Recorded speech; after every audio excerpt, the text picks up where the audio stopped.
And movies. Time to have Hulu. Hey, party people! Welcome to Honest Trailer Commentaries for The Suicide Squad. The Suicide Squad. Don't forget from James Gunn. Don't forget the. Gotta have that the in there. This is a show where we talk about our behind-the-scenes process, thoughts and feelings about the film. We'll show you some deleted scenes. We'll answer some questions from viewers like yourselves. Keep them coming in the chat, and then we'll tease you with next week's Honest Trailer. You may have watched us watch this movie for the first time. We did a watch along on this very channel the other Friday. I don't know what's time. And I think you could get a sense from that we all definitely enjoyed ourselves. I would just like to start by thanking whatever alt-right chud got James Gunn briefly canceled so that he could make this movie and Guardians 3. So a round of applause to that person. Thank you. Thank you. Mike Cernovich, we owe you one. Thanks, buddy. Oh, Cerno. Yeah, thank you, Cerno. Yeah, it was Cerno. That was so we get James Gunn, who is I'd say like the creator of the Marvel style of film, but his roots go into a much like harder R direction. So this was like, I think, the best version of him. This is him like it's softball down the middle for James Gunn. You got your hilarious violence, your quips, your good character work, and just like a silly light tone that still gets really gnarly and kind of grindhousey at times. Just goes down so well. Chocolate and peanut butter for me. What did you guys think about this film? Yeah, no, this was another one. I'm not super into the gore. We've talked about this before. Like I'm not, but this was done in such a like great cartoony way, like in that Gunn style. And yeah, the way that he's able to balance all of these characters, balance motivations, balance just so much going on, and you still like you come out of it feeling like you know everyone. The deaths in this felt like it mattered. It wasn't just, like there was obviously, we keep making fun of Slipknot, and I'm going to make fun of Slipknot for the end of time. Both the band and the man. Oh, not the band too. They had cool masks. Doesn't one guy in Slipknot play just like an oil drum? Can the like band he just bangs on a drum? Can the members of Slipknot also climb anything? Yes, the members of Slipknot can also climb anything. They can rock anything. They're good. In those costumes, I feel like it'd be hard. But yeah, so it definitely like it felt like all of the deaths mattered in this, and it was more fun. I knew going into it was going to be fun, and this is one of those ones where normally when there's something where there's so much hype around it, I like to give it some space. We couldn't because we had to make an honest trailer, so we had to watch it. And so this one definitely lived up to the hype for me. And that doesn't happen very often, just because I get so hyped up in my own brain that by the time I see it, I'm like, it was fine. It was whatever. But this one lived up to the hype for me. I thought it was really fun, and I really had a good time watching. Yeah. And I'll say this is an example of an honest trailer where we were largely positive, largely supportive of the film, because that's the series. We're honest about it. We're not just like trying to take it apart just because it's funnier, and it is usually funnier when it's a bad movie. But I think that we did an okay job sliding right along and hopefully making you chuckle. So let's dive into the honest trailer for The Suicide Squad. Don't get it twisted. This one has a the. For spoilers. What's the spoiler window on the streaming movie these days?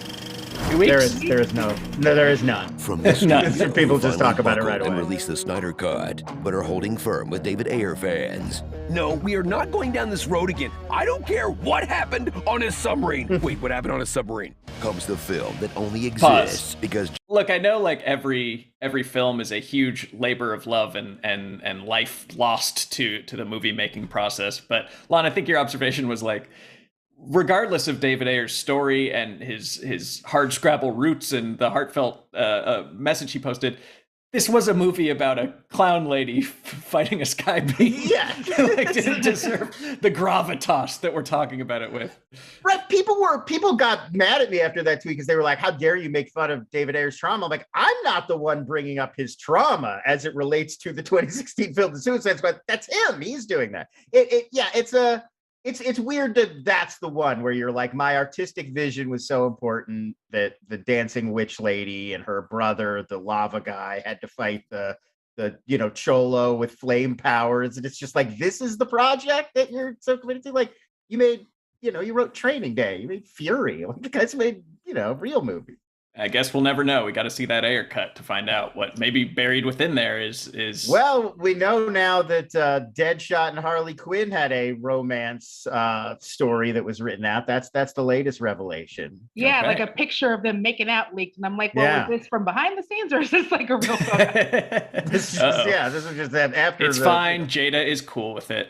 It's entanglement. It's fine. Yeah. All right. I'm really looking forward to Margot Robbie on Red Table Talk. That's going to be a great episode. James Gunn made one too many pedo tweets for Disney, and DC swooped in like, come on home, Gunny boy, let the jizz jokes fly. It's like angels are splooching all over us. The Suicide Squad. What is this movie? Some kind of Suicide Squad? Yes, but also no. Get ready for the same basic premise, but a massively different direction. What the? So pause just briefly. Replace- A little bit of cross promo. Fandom.com. I'm not exactly sure how to find it. Maybe we put the link in the description. Kim, who you know from SJU, wrote an article about the feasibility of actually implanting a bomb in someone's head and setting it off. Oh yeah, I'll put that in the description. Yeah. Turns out, like you could do it, but it'd be a lot bulkier than, just the little injection. Because you need a battery, you need a power source, you need a transmitter, you need more stuff than fits in the base of a skull. Sorry. Right, they like to do it where it's supervillains. just... They always like to make it look like the whole bomb is like the size of like a pill, and they can just put it in. It's like, that's not, like we can make things tiny, but not that. Right. It would look more like the Thinker than just like a grain of rice or something like that. Okay, keep going. Replacing figurative jokes with actual jokes, endless character introductions with no character introductions, and changing the title from Suicide Squad to The Suicide Squad. See, there's a little "the" on the poster, so everyone knows it's a new movie with a bunch of the same characters. Oh boy, no wonder this bombed. Welcome Pause. back, actors. Short of like not having a global pandemic, what do you guys think they should have done to give this movie a better chance at success?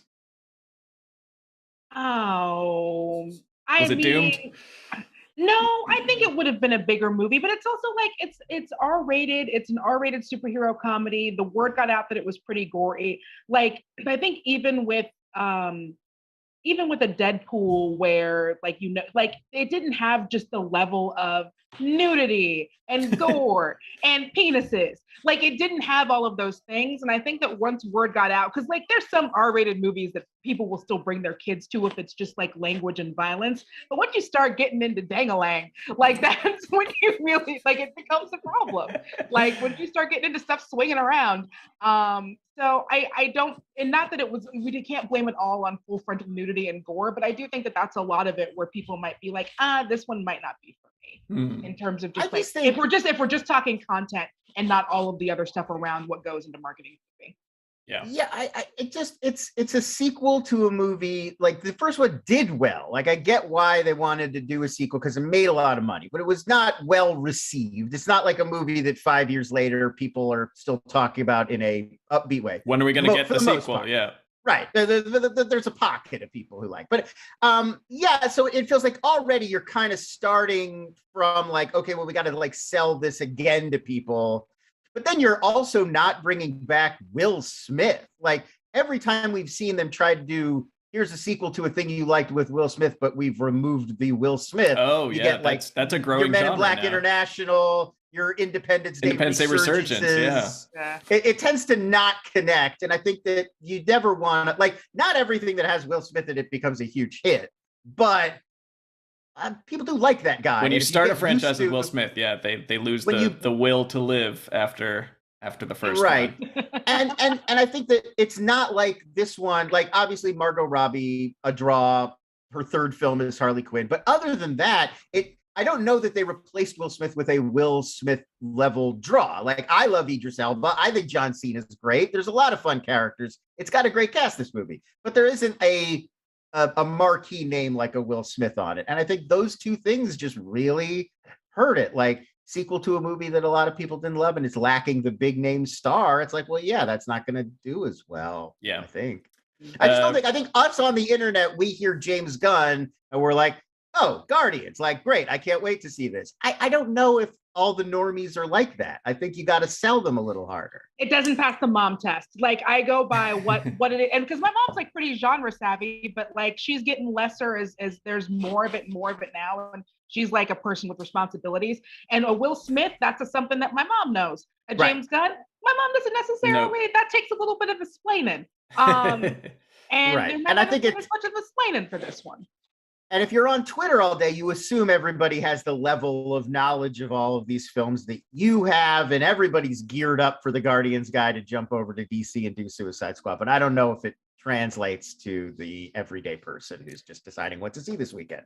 Yeah, I personally don't know what they could have done better. I think calling it Task Force X, or maybe trying to distance it more from the first Suicide Squad, could have sparked a little more interest. But really, I got to blame the Rona on this one. I think that if we could have all packed into theaters and been like laughing and barfing along with everything that was happening, that you would have had more positive word of mouth and more people going back. Ryan put in the chat, Thomas Peterson says HBO Max also killed repeat viewings for this. I think this is a movie that people would have gone to see more than once. Lon, you said you watched it like 3 or 4 times in the first couple days. Thrice. Thrice. In those first 2 days.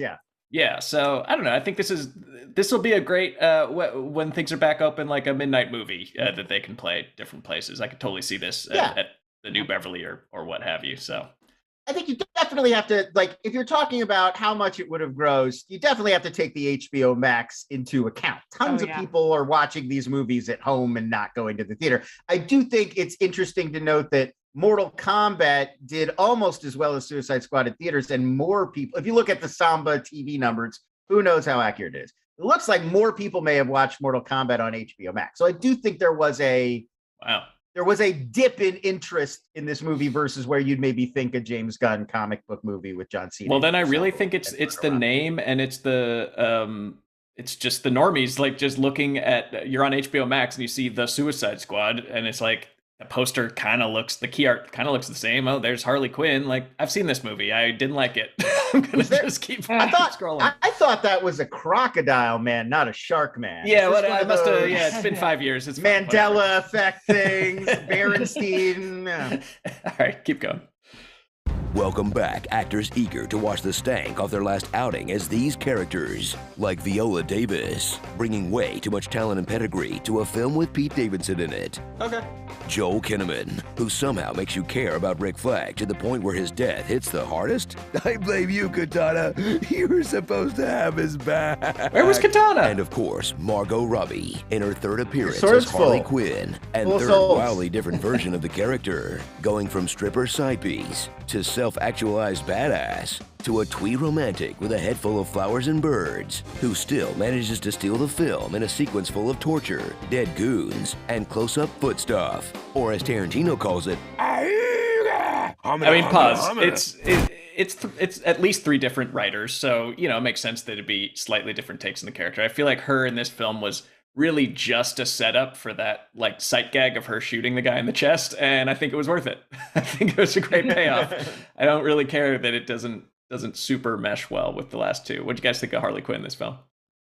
I like that big speech about, you know, like that. I thought that was really well done. The big speech about red flags and then shooting the guy was great. They did give her a great action sequence, because you have to kind of, if you're going to get Margot Robbie to come back, you have to give her like something kind of meaty, and that action sequence was really well done. I like that we got to get into her head, and then like, yeah, in her head was all like the flowers and the birds and all that stuff. She does get kind of like, you do feel like this movie like knows that it has to serve Harley in a way, but it isn't necessarily to serve her as far as character work goes, but as far as like, we know that we need to make her an important part of the movie. So like, they launched the huge thing to make them go back and get her. She gets like, you know, at least half of the credit for the killing blow in the last scene. And so it does feel like they, you know, but it's Harley. So she never feels like she belongs super in these movies with metahumans, just because like she doesn't really have any powers other than being super duper pale because of acid. She's unpredictable, like, Danielle. You can't, she's got that, you can't tell where she's going next. She's kooky. Yeah. She's good at fighting. She's got the baseline. She's like very good at fighting. I think she kicked my ass, yeah. Yeah, I don't know. To me, and I like this movie overall as a total package better than Birds of Prey, but I still feel like Kathy Ann's really the only one to like totally get how to do Harley Quinn as a live action character. Like the opening 30 minutes of Birds of Prey is as pure as we've ever had, like the Margot Robbie Harley Quinn, like that feels like the character. This one, I don't know. I liked a lot of this stuff, but I don't know. It doesn't really necessarily feel to me like James Gunn gets who this is. She's just like this chaotic lady presence in a bunch of his movie. And it almost feels like she's changing sometimes like scene to scene. Like I like the animated birds and flowers thing of the way it looked, but I don't like, what does that have to do with anything else about Harley Quinn that we've ever learned? See, I felt like because they did so much pulling back in Birds of Prey, where Harley doesn't really get too many kills, like she's not really killing anybody. She's got like glitter guns and like funny clown tricks. Right. To like me, it knocking felt them like, on the noggin and stuff. Yeah, to me, it felt like a way of excusing her violence, because she has an extreme kill count in this movie. And to me, I felt like that was a way of them being able to be like, oh, well, in her head, it's not blood, it's birds and flowers. And so maybe she doesn't like get the impact of all of the murdering that she's doing, so that if they do another movie with her where it is like another one geared towards girls where she isn't quite as violent, they can be like, oh, well, Harley doesn't know what she's doing, like that. Like it felt like almost not, I don't want to say like it's a cop out, because I thought that it was really good, but it almost felt like it was a way to kind of have it both ways, where she's both this maniacal clown killing lady, and also you get to say like, oh, well, her head's just batty. She doesn't really like get that she's murdering this house full of dudes. Right. That's her superpower. I think having it a both conscience. ways. Yeah. I think both Ayer and now Gunn, that I think that exactly drills into it. It's like they're trying to have it both ways. She's evil, psycho lady Joker, but she's also like funny and charming, and you want her around, and she's not really like that bad. She saved the world twice. Yeah, and like that's what this film kind of feels like. It's like whatever he needed for this scene is like that's where Harley's head is at right now, and like that's fine. She's fun in the role, but I don't know. Like it didn't feel to me like it felt like Birds of Prey really like, oh, okay, now I get who this character is. And then this one is kind of like, she's in a red dress now. That looks cool, right? More cross promo. You can see how she fares against the Joker across his films in another video on this very channel, Joker versus Harley Quinn by the numbers. You might be surprised who wins. Harley in most things. Oh, I spoiled it. Dang it! Still give it a click. All right, let's keep watching this. Joker's not really about number. He's not a numbers guy. He racks up a lot of economic damage. So it's that $4 billion pyramid in The Dark Knight that really puts him over the top. Okay, but keep going. He's more about the emotional impact. It's not quantifying. But forget the OG squad. Not that they ever can. There's a whole Suicide Squad in town, featuring Idris Elba, as Will Smith said no to the sequel, I Mean Bloodsport. This other sharpshooter on a mission to save his daughter will have audiences everywhere wondering if there's a draft of the script that still has Deadshot's name on it. John Cena's Peacemaker, the kind of guy Dwight Schrute imagines himself to be. He does exactly what I do, but better. I am better than you have ever been or ever will be. Then there's Polka Dot Man. I think John Cena, to date, way better in comedic roles than like standard action heavy roles. Granted, I haven't seen the whole Marine franchise, just the first one. But I think that's the only one he's in. I don't think. Yeah, he's not in the whole Marine franchise. Oh, okay. No, okay. The rest of them are a different wrestler. A different wrestler. Yeah. But between this and Blockers versus the Marine and F9, I really like Funny Cena. He's wasted if you don't use him in like a comedic role. I'm at that stage. Yeah, hard agree. Yeah, it was weird that they made him so severe in F9. It's like that feels so out of. I know he's a wrestler, but that just feels so out of character for him to be so glum the whole movie. I'm hoping it's going to be one of those. Well, he's a like, Toretto. In the next one, he gets to join the good guys, and then he'll develop a personality. That's usually what happens. Oh, man, yeah. We'll get into that soon. Okay. Anyways, keep going. Man, a guy cursed with exploding polka dots on the outside and the mental state of your typical incel on the inside. Ratcatcher 2, who gets dismissed as a lazy millennial. Millennials. But I'm pretty sure she just has mono. We're tired, Colonel. We need a rest. So sleepy. You guys made that A joke while we disgusting were watching weasel it you wouldn't recommend your live. children. No, the other one. some glorified cameos I to bought give it. James Gunn's buddies a nice payday. I assumed I just and missed the cutest dialogue. actually threatening animal sidekick since the last 3 cute but actually threatening animal sidekicks.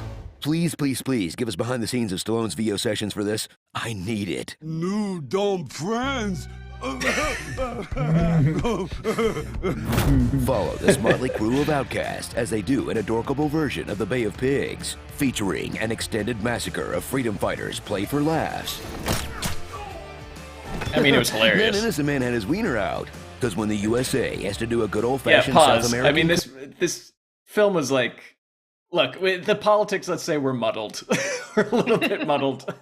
Not that I'm looking for a Suicide Squad film to like really, spell it out for me. It's always that thing. It's like you could use these movies to kind of comment on the larger socio-political issues that you want to talk about, but at the end they can't ever like side with not America, because it's an American, you're an American company, you're making movies in America with American actors, and so there always is this weird, like, this movie starts off with a really interesting sort of perspective about how we go and just go after whatever we want in these other countries and blow up and kill off whoever. And we just have our mission, and the welfare of anyone around or anything having to do with that mission doesn't matter. Like, that's an interesting sort of tack for a comic book movie to make. But then, the third act, we've always got to get back to just like, all right, go. Good thing we're here so we can save the world from, like go into the facility and kill the big threat to the city. And the fact that everybody in Corto Maltese is just like wiped out and dead, and there's nothing we can do, and like just thousands die during the climax of this movie, and it's not really discussed, is a little weird. And it's always the idea that, like, well, if the right people were in charge, like, it's still good to have a Suicide Squad as long as mean old Amanda Waller isn't calling the shots. Like, right. It's never like, right. Should we have been there? There was the only problem was that she was making one bad decision. Yeah. She's a mean lady, and you have to conquer upside the head. Yeah. If Steve Agee were running it the whole time, it'd be great. Anywho, keep going. 2. Amanda Waller won't hesitate to build a team with one crucial thing in common: traumatic parent stuff. My father's burdens became too heavy to carry. My old man, one day he just locked me in a crate for 24 hours, and it was full of starving rats. His father was a soldier who trained his son how to kill from the moment he was born. My mother was a scientist at Star Labs, and she was obsessed with turning me and my brothers and sisters into superheroes. She infected me.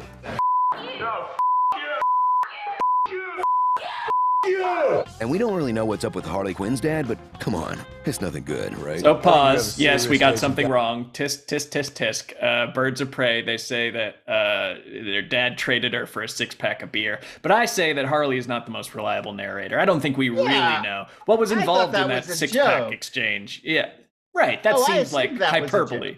But technically, we know about what happened with her dad, and it's not good. But what happened before that? She could have been 24. He could have been like, you got to get out of the house. I'm trading you for a 6-pack of beer. Maybe the vibes weren't right. Sometimes a baby just has bad vibes, and you've got to get rid of that bad vibe baby. That's not true, Danielle. You can't get rid of your baby for bad vibes. Oh.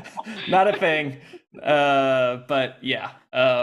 Anyways, so sorry. We'll do a full rewrite for the next Suicide Squad reboot.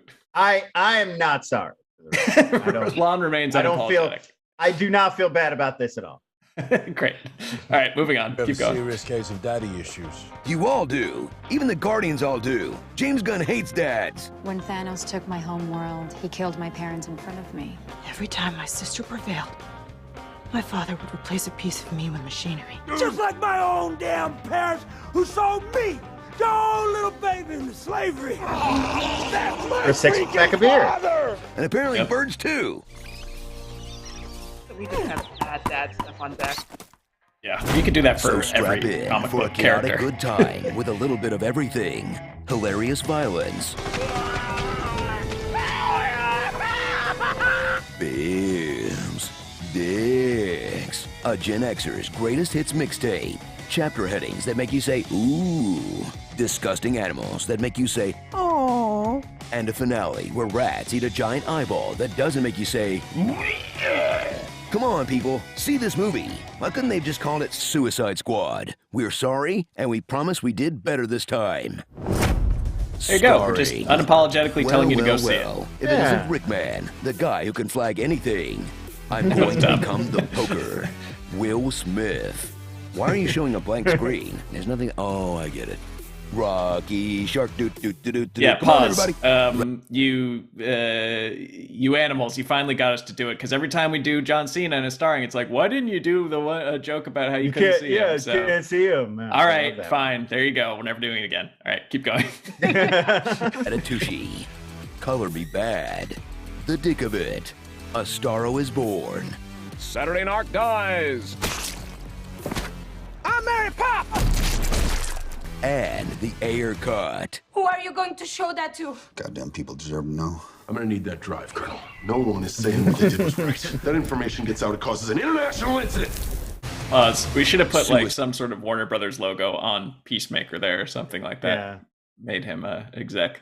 Anyways, yeah, keep going. Suicide Squad. We're sorry, and we promise we did better this time. It takes everyone way too long to figure out the anti-Starro strategy is just cover your face. Feels like that would be kind of your first reflex if a big starfish was flying straight at it. You can even keep holding your gun. No? Just yeah. You see one guy get the face, and then you're like, oh. Squad. They show the Suicide Squad doing it, and they're literally just like doing this. It's just they're just not that hard. Waving at it, and they're bouncing off of them. Yeah, just protect all the soldiers are like, huh? That's the wrong approach. Yeah, that's definitely going to get you in trouble. Yeah. Anywho, that's the Suicide Squad. A film that I think is really fun and pretty silly and doesn't deserve the deepest dive, except to say that I enjoyed it and I would like to see it in a theater at some revival some years from today. It was good. I liked it. And I hope make a good double feature with Slither. Is what I was gonna say. Oh yeah, because they're both like the gross out cartoonish gore James Gunn stuff with Michael Rooker. Slither's so gross. Perfect. Slither's really good. I hope you guys feel the same way about this video that you're watching. That's pretty good, and you do it again. So click subscribe, click like, click the bell. You know how it works, and you'll never miss another thing. We have some outtakes. We cut some stuff. Let's see what we cut from the Suicide Squad. Jai Courtney, showing up just long enough to remind us that we like Jai Courtney now. Still manages to steal the film in a sequence full of torture, dead goons, and close-up foot stuff. We call that the full Tarantino, or as Tarantino calls it, John Cena's Peacemaker, the kind of guy Dwight Schrute imagines himself to be. I always hit my targets dead center. I hit them more in the center. You can't hit something more in the center? I use smaller bullets. What? They go inside your bullet holes without even touching the side. I am fast. To give you a reference point, I'm somewhere between a snake and a mongoose. And a panther. Are you trying to hurt my feelings? Because if so, you are succeeding. Fortunately, my feelings regenerate at twice the speed of a normal man's. Okay. I am better than you have ever been or ever will be. I cherish peace with all my heart. I don't care how many men, women, and children I need to kill to get it. There's too many people on this earth. We need a new plague.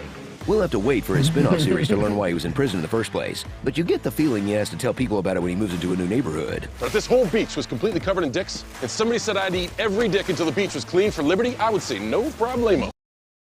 And the cutest, actually threatening animal sidekick since the last three cute but actually threatening animal sidekicks. King Shark good. King Shark Stallone's best role since Creed. Hand. Starring Colonel America, Flag 'em and Bag 'em, Living Single, Plot L'Amour, Birds of Che, Stringer Bell Rave. Look at me, I'm Black Mega Man. The Maltese Falcon, Alien, Self-Annihilation, Chrome Lander, Seen Enough, You Can't Cease Me, Do the Right Wing, Land Shark, Jabberjaws, Limitless, Rat Girl, Fear.mom, Polka.face, How to Get Away with Several Dozen Murders, Dr. Screwed, Chocolate Starfish, This Is Milton, He's Got My Back, I'd advise not killing him. Wait, why did we cut that one? Is the soul why of the did movie. We cut this? I didn't cut that. A feed insane. Oh, I guess we forgot Milton. Wow. Davidson, Blackguardly in the movie, Rook, but don't touch. Long-ass guns.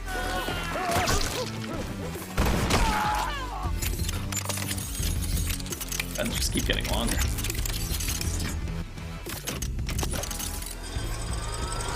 Why would you want a thing that spins at the end of your gun? Corto Maltese nuts. Oops, just Deadpools. Suicide Squad. DC, get your gun. There you go. Yeah, that's a huge oversight on our part to not put that Milton one in there, which is funny. Yeah, that Milton one is funny. That's the premise of the films, that they keep forgetting him. He was great. Love him. Hope he's back. Oh wait, he can't. Well, prequel. He's dead. Yeah. All right, on to the. He probably had a great dad. He probably did not have any parent stuff to speak of. Yeah, very loving, nothing to explore. Supportive. Yeah. Oh, it makes it even sadder. Okay, the questions. Evan J. Pretzer asks, I really enjoyed Polka Dot Man and Gunn's reinvention of him. Do we see the character again? And is his change on par with Mr. Freeze in Batman the Animated Series, like taking a sort of corny, silly villain and making him legit? I think he's pretty dead. He definitely is dead. I mean, I guess we could do a prequel, Yeah, they can always find a way. He was in prison, so he must. But you could put it like, would you do a different version of him in like the Batman or something, just because people seem to respond to him, and he's not. There's a smart way to do the character again. I don't see it. I think this was a one-off. Yeah, I mean, the joke is that his power is not very useful. He just fires these little like explosive-y polka dot things, and how much mileage can you really like Mr. Freeze? There's a lot you could do with a guy who has ice powers. That's like a classic comic trope. Not quite so much with a guy with polka dot power. Yeah, and it's also a little more tragic than I just see my mom everywhere. Yeah. All right. It works great for this movie. Here comes some real advice. Maybe the wrong people to ask, but hey, we'll try. Arthur Mingo asks, hey, here's my question. What advice do you people have for a writer-director doing his first short film? I'm that guy. I don't know. I don't really make short. I guess we make short videos, but I haven't made a short film since like college. Find a way to get money. Find a way to get money? And then use that money. Okay. If you could get somebody to give you a lot of money, that would be great. I know that there's been other advice that's been like max out your credit cards. I don't agree with that advice. Yeah, don't use your own money if you can. Perhaps try the Malaysian Development Fund if there's anything left in there after that scandal. But I don't know what to tell you. Lon, you got anything? I mean, look, I think it's so hard to get people's attention. And I think that there's so many things you could focus on when you're making a short film, and you don't want to just focus on. You want to make something that you want and that you like.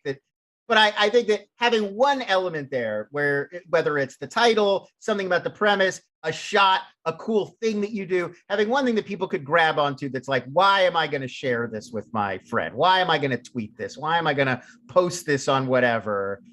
Is a thing to think about when you're in that early creative process. Like, what's the one element of this that's going to stand out? Because there's so many shorts out there in the world that it helps to have a nugget of something memorable that people can grab onto. Oh, I have one more. Yeah, that I think is really important. Listen to notes. Get notes from people that you trust. It's great that we all want to be auteurs and have our one singular vision, but like, if you know people who are good at writing things, get notes from them, and maybe you agree with them or maybe you don't, but notes they hurt and it sucks, but they've only ever made my writing better when I've had people I trust actually give me real things that can tighten up a script or answer questions or anything like that. So like, get notes. Yeah, I mean, in general, like collaborators, like the more people you have around you who are also smart and passionate and interested in what you're doing, the better. So whether they're people reading over your script or helping you put the film together or whatever, like tap as many potential extra brains as you can, I would say. You're here. I will only add, if it's your first film, short film, and it sucks, that's fine. It's your first one. Make another one. Okay, great. Ryan adds in the chat, talk to an editor before you film so you know what shots you need. Yeah, if you have a shot list beforehand, that doesn't hurt. That definitely helps, yes. All right, back to the real stuff. Panther asks, make a Suicide Squad with Marvel villains. Who do you pick? Let's just do 3. You get a three villain squad. Who are you picking from the Marvel universe to send on a certain death mission? Oh God, I'm trying to think of who they're like really crappy B squad, C squad. Well, I mean, my star is Vanko. I'm taking Vanko off the board. And his bird. Wow, that counts for and his bird. Yeah. You get both in one there. Is that fair? Yeah. Okay. Yeah. Abomination. I'll say you can add an abomination to that. I mean, look, we need like a bigger dude who can go through and do some stuff and do some damage. I know that he's maybe a bigger villain, but yeah, screw it. Let's throw abomination in there. I'm going to go with Ronan the Accuser, just because I think there's a lot of comedy to be mined from all of the other characters making fun of his big, stupid hammer. Yeah. And he constantly walks around with, even when he's just like in his own ship, just like it's like a around. Judge's gavel because he's the accuser. He's like but it's literally DA. the size of him. Yeah. I just, in Captain Marvel, there's that scene where he's just like standing on the ship talking to another guy and he's just holding it for no reason. Like, that's so heavy. Put it down. Give us at least one like Jacques, like some reason for him to like have the hammer. Objection. Right. Yeah. So them all like he makes Phoenix Wright gestures all the time. I'm in for that. But yeah, like him walking around like a jungle with a bunch of other characters, and he's just got this massive space hammer. I think is fun. Okay, we're doing this snake draft style. So Lon, you get to go again, then it'll go down. Oh no, that's not fair. Oh, okay, fine. I have my next one. No, okay, go ahead. I'm gonna do Quicksilver from WandaVision, like the broy Uncle Quicksilver. Oh, okay, yeah. So wait, is he still mind controlled, or does he know he's Ralph Boner? You know, whatever the script dictates. He's Ralph Boner. Yeah, however Everett Peters wants to play it. Yeah. The actor Ralph Boner is joining Ivan Vanko on my Suicide Squad. Love that. Yeah. Danielle? I'll go next. Speaking of Captain Marvel, I don't remember Jude Law's character name. But definitely that like fight me, debate me, dude. Debate me, dude. Yeah. Debate me guy, yeah. Yeah, debate me guy. Let's have him on the squad. Why not? Like he's kind of a fighter. He's got a few like little special like, things that he can do. Plus, what no one knows. I don't know at all. Which makes him the perfect person for a Suicide Squad because no one remembers him except for him being Jude Law's character that tries to challenge him. Jan Rog. Jan Rog. Oof. Jan Rog. I got mine. Deacon Frost. Tell me you don't want a like hipster vampire. Ooh, yeah. Deacon Frost from Dorf Blade. Man. Stephen Dorff as an aging. For some reason, he's getting much older, even though he's a vampire. Hates daywalkers. He's on the mission as well. Okay. That's great. Crap. So I'm up. Yeah. So I've got Ralph Boner. I've got Ivan Vanko. Yes. I think I'm gonna pair them with someone like who's Thanos's like guy who's like Ebony Maw. Ebony Maw. Yeah. I'm gonna go Ebony Maw as like kind of the rounding out. I think we got a good balance of personalities, power levels. I think that's my 3-person squad. Did we all pick 3? I only picked 2. Yeah, I've only picked 2. Who was the dude in Ant-Man? Jackfruit, Jackknife. Yellow Jacket. Yellow Jacket. Yeah, let's do Yellow Jacket. We get one dude with some good armor. He's angry. He's bald. Oh, I want to repick after that. I want the Walton Goggins from Ant-Man 2. Yeah, the entrepreneur tech guy. Just an entrepreneur, with a dream. Okay, yeah, sorry. Yeah, go ahead. I like that. Yeah, I mean, like it's tempting to just go Alligator Loki at this point. I feel like he would be a terrific third addition to any squad. So I think that's where I'm going. All right, let us know in the chat what your favorite / what your own 3-person Marvel Suicide Squad. Oh, okay. Oh. One more. Vinnie Jones as the Juggernaut from the X-Men. How can I blank on that one? If we're going past the MCU, which I guess you have with your Dorf pick, yes, that's encouraged. He just said Marvel. He just said Marvel. Right. Fair enough. Right. Okay. I'm the Juggernaut, bitch. Bring that memorable moment back. Nate Turtle asks a important question, because this was kind of the premise of the first one. Do you think this new Suicide Squad can take on Superman? Not a chance. Is there anyone? Apparently, Bloodsport, whatever. I literally. He failed at He failed it. Yeah, he tried to shoot him with a kryptonite bullet. Yeah. No, I don't think there's a chance. No. Batman v Superman, what weapon almost took him out? A little bit of kryptonite at the end of a long stick. Who now owns a long stick? Harley Quinn. So we're kind of, if she gets a little bit of kryptonite dipped on the end of Javelin, and she's ready to go. Yeah. Okay, and now we'll close out with this. The most there's probably some good questions past this, but I'm just fixated on this one. Reynard City Update Channel asks, who would win in a the fight? Winnie the Pooh, Sonic the Hedgehog, or Rupert the Bear? Ooh. Which one's Rupert? Yeah, who's Rupert the Bear? Is this like a UK only? Okay, yeah, I'm looking him up. This is totally like that looks Australian cartoon. Extremely British. Wow. He's out. I put in Howard the Duck in his Howard the Duck. God. Well, I mean, Sonic is your go-to because he's Sonic. He's got super speed. Winnie the Pooh is useless in a fight, in a throwdown, unless there's honey on the line. If there's honey on the line, stuck in a tree. Yeah, he's got an addiction. So if there's honey on the line, like he's definitely going. You just pour the enemies in honey, and then he goes berserk. Totally. But Tigger's the can-do. Yeah, Full Tigger's the can-do guy from that bunch. Could Howard the Duck beat Sonic the Hedgehog? He could sardonic quip him to death. It'd be like a battle of wits. Yeah, maybe. All right. Well, not as hot of a movie fight as I thought it would be. But you know what? That's why we don't do the show anymore. Let's wrap this up. I'm so excited for you guys to come back next week because we're getting to something that we should have done a ways back. But you know what? Sometimes you never expect. I can't say. Should I just give it away or what? Can anyone think of a good tease for next week? Because I can't. Ryan says vroom vroom. Yeah, there you go. Vroom. Yeah, vroom vroom. Bet you can't guess what it is. All right. That's our show for today. From our family to yours. Yeah. Vroom vroom. 9. Vroom vroom. All right. Thanks for watching. Go watch our other videos. We'll see you later. Bye-bye. This episode was brought to you by Hulu.